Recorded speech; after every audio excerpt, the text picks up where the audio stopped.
एक वैश्या को ऐसा चमत्कारी फल मिल गया जिसे खाने से मनुष्य कभी बूढ़ा नहीं होता।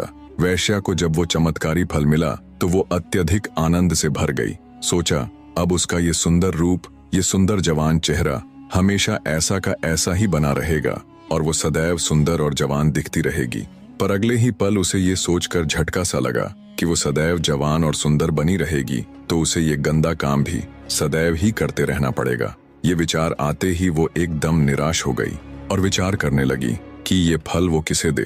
पूरी रात बैठकर विचार करने पर उसने सोचा, इस फल के लिए जो सबसे योग्य और उत्तम व्यक्ति है वो है हमारे राजा।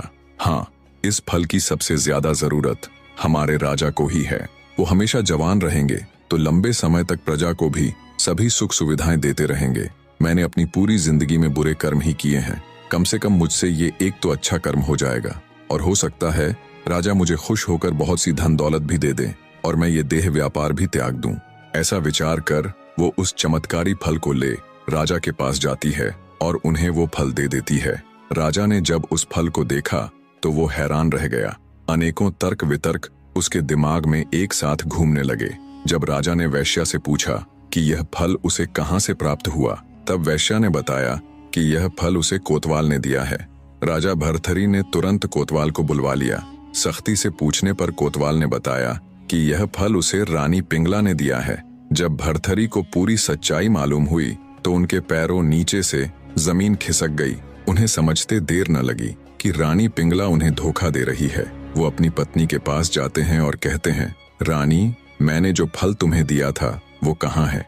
राजा की बात सुन दुष्ट रानी बोली, महाराज, वो फल तो मैंने खा लिया। रानी की बात सुन राजा बोले, अरे रानी, क्या तुमने मेरे लिए जरा सा भी नहीं छोड़ा?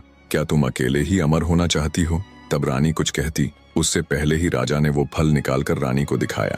रानी ने जब उस फल को राजा के पास देखा तो उसके पैरों नीचे से जमीन खिसक गई। डर और घबराहट के मिश्रित भावों से वो थर थर कांपने लगी। पता नहीं अब राजा उसके साथ क्या करेंगे।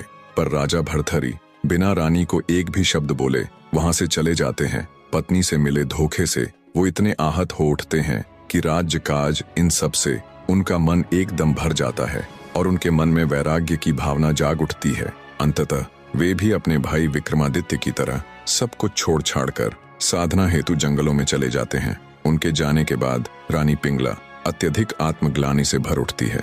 उन्हें अपने किए पर बहुत शर्मिंदगी हो रही थी। जब उनसे ये सब बर्दाश्त ना हुआ तो उन्होंने खुद की जान ले ली। राजा भर्तहरि के जाने के बाद उज्जैन का सिंहासन एकदम रिक्त हो जाता है। अब ना तो उज्जैन का कोई रखवाला था और ना ही कोई राजा।